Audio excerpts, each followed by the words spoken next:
안녕하세요. 암 극복 이야기 건강전도사 박점수입니다. 인생이란 단 한 번 있는 것이죠. 소중한 인생을 살다가 참 어쩌다 재수없게 암이란 놈을 만났는데 그냥 포기할 수는 없죠. 해서 악착같이 이놈과 싸움을 시작합니다. 근데 이놈이 보통 놈이 아니죠.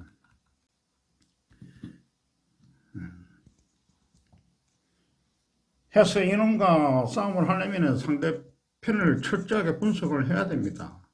왜 우리가 암이 걸렸는지, 왜 현대의학은 암을 못 고치는지. 미국에 그 버진스키라는 분이 한 분 계셨더라고요. 제가 암이 걸리고 나서 바로 그분의 동영상을 봤는데 암 환자를 많이 고쳤어요. 근데 그 비법이 알려지지 않았어요. 상용화되지도 않았고, 또 그리고 그분은 또 감옥에 들어갔어요. 암을 고칠 죄밖에 없는데. 그래서 사업도 실패하고 뭐 그랬다라는 동영상을 제가 본 적이 있습니다. 참 답답합니다. 여러 군데서 뭐 암을 고쳤다는 이야기는 뭐 개인적으로도 이렇게 보고 했었는데 왜 그런 것이 전부 다 상용화가 안 됐고 그 비법이 안 나와 있는지를 저는 알 수가 없습니다. 그리고 제가 이제 고쳤던 것은 비타민 C, 여러분들 잘 아시다시피 비타민 C입니다. 이 비타민 C라는 것이 수많은 학자들에 의해서 근 100년 동안 엄청난 임상 실험을 했어요. 수천 건까지 인간이 가지고 있는 모든 병을 임상 실험을 다 했는데도 불구하고 왜 이것이 더 이상 임상 실험이 되지 않고 지금 이렇게 끝나버렸는지 그것도 또 이해를 할 수가 없습니다. 그 효과가 참 제대로 알려지지 않은 것에 대해서 안타깝습니다. 그래서 오늘은 한번 추리 여행을 떠나볼까 합니다.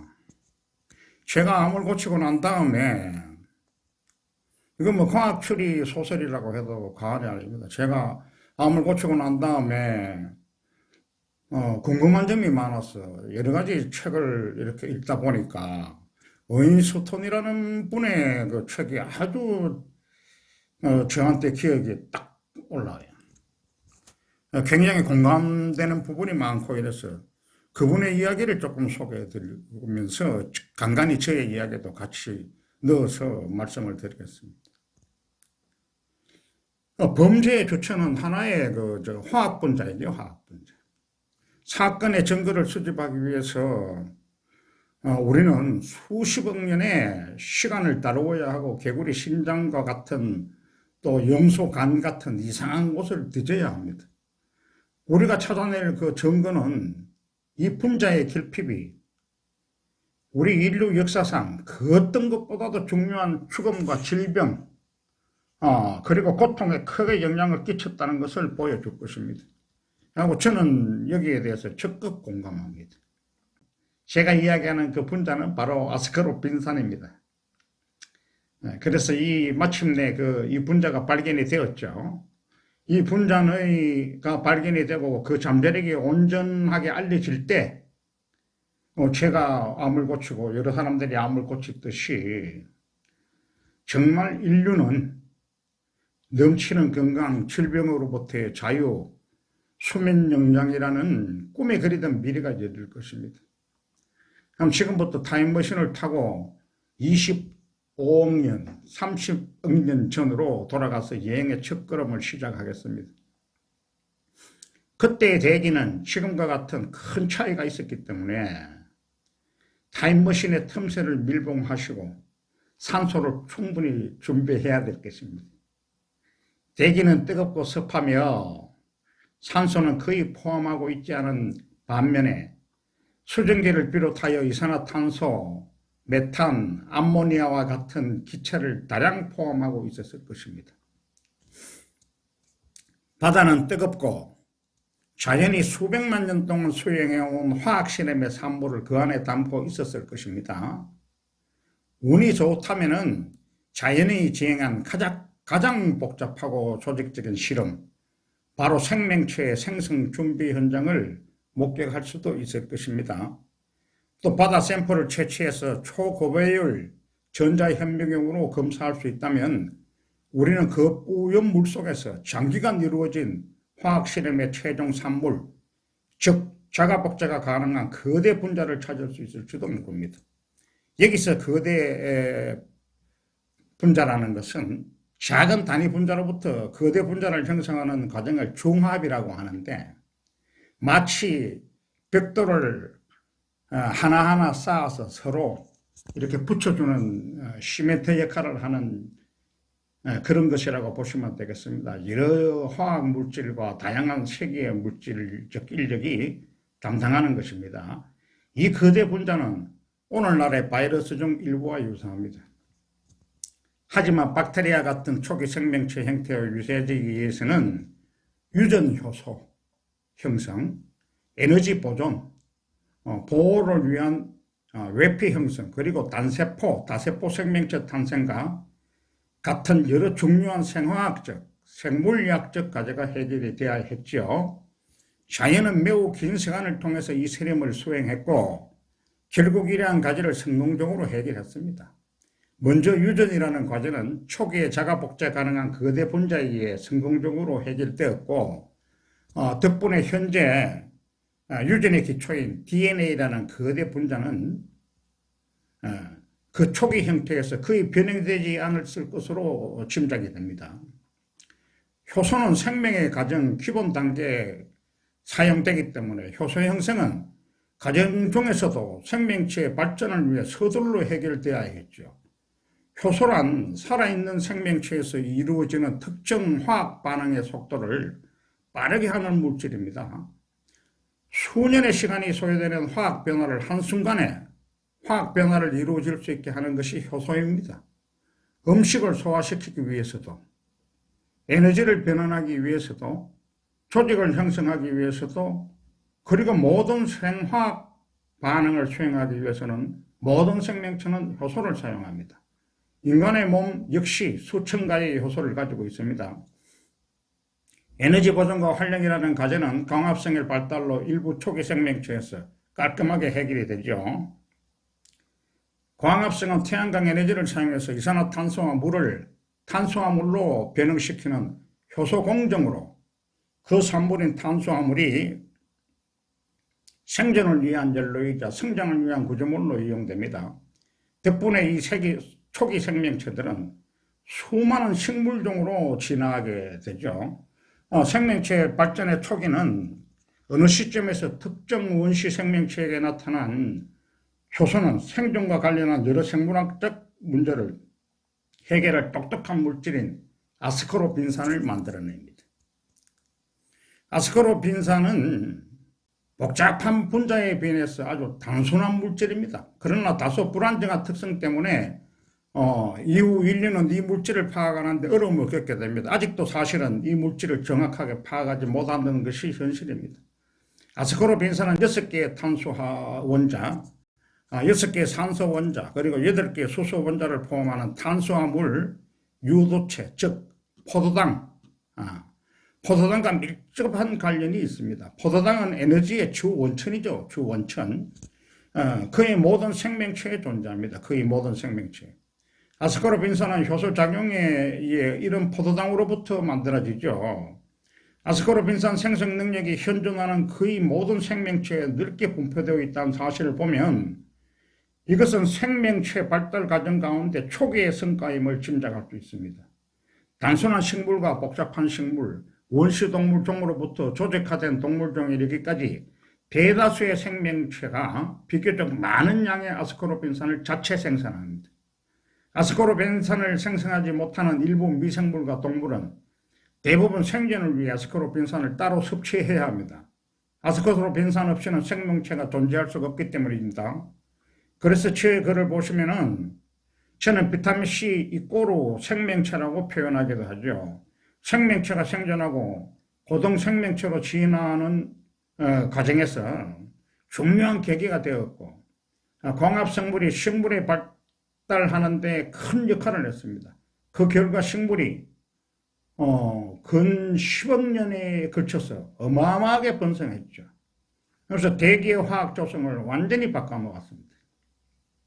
식물은 태양광 에너지를 이용해서 대기에서 어떤 동물도 살 수 없었죠. 이 대기를 생명의 근원인 산소 공급처로 바꿔놓은 것이 바로 식물입니다. 대기의 산소 공급처로 바꿔놓았죠. 산소 함량 증가는 또 다른 중요한 변화를 일으킵니다. 산소는 대기 상류층에서 태양광에 의해 오존이라는 활성화된 형태로 변형이 되는데 지구에 그 오존층이 만들어지죠. 오존층.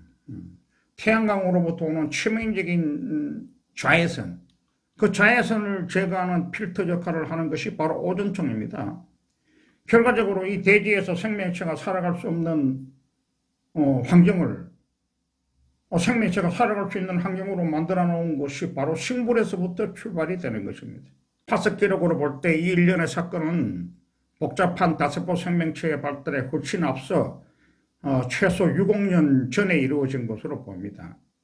아스코르빈산 생성 과정이 생명체의 발달에 아주 초기에 형성되었음을 받침하는 또 다른 증거는 배아는 태아가 발달하는 과정에서 형체가 없는 세포 덩어리의 상태입니다. 그런데 병아리로 본다 그러면은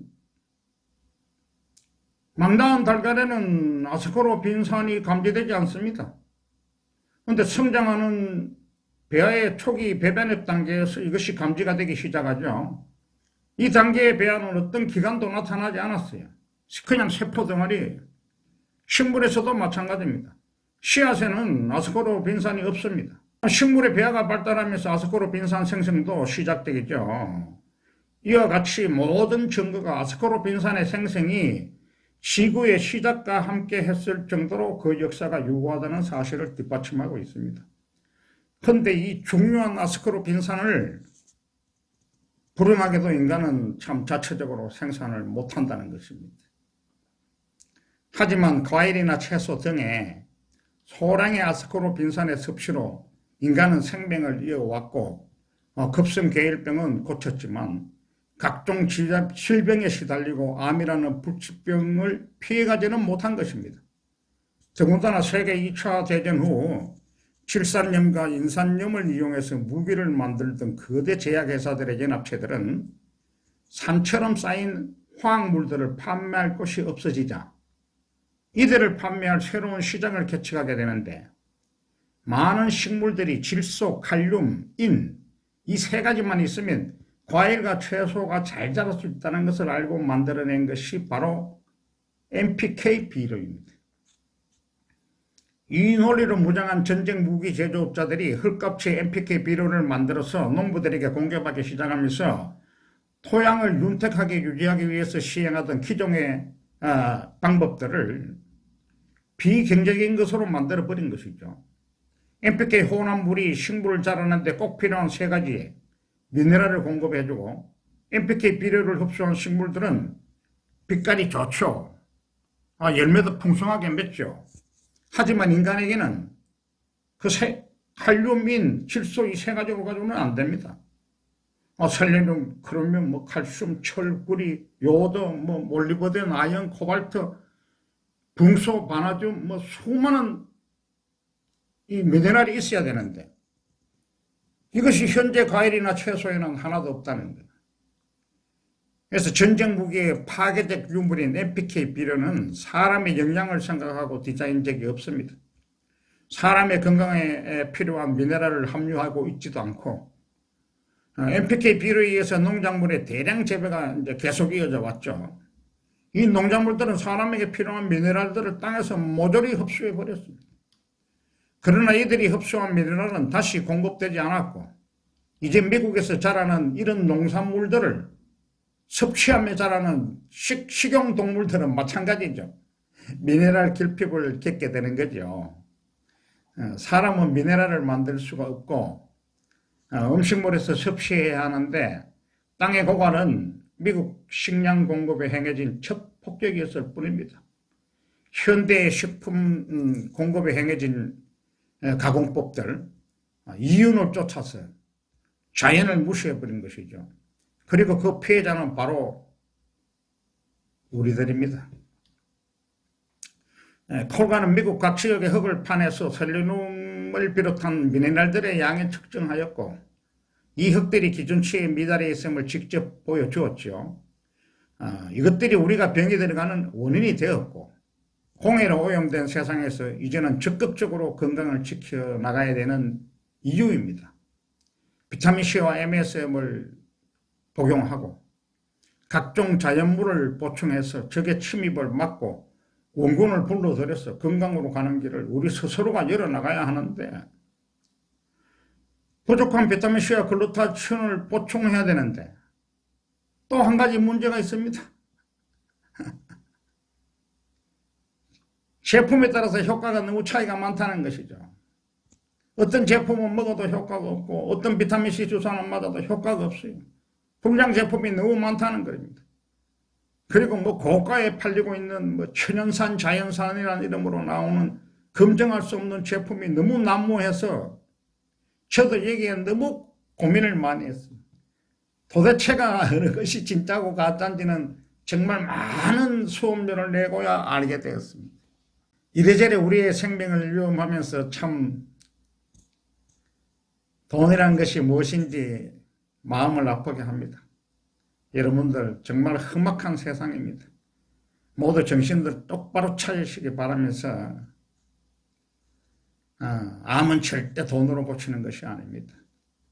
여러분들의 건성을 바라면서 오늘 강의를 마치도록 하면서 앞으로는 어떻게 하면은 사람들이 정말 건강하게 제대로 큰 금전적인 부담 없이 병을 고치고 암을 고칠 수 있는가라는 것에 대한 강의를 해나가도록 하겠습니다. 여러분들의 건성을 기원합니다. 오늘 강의를 마치겠습니다. 감사합니다.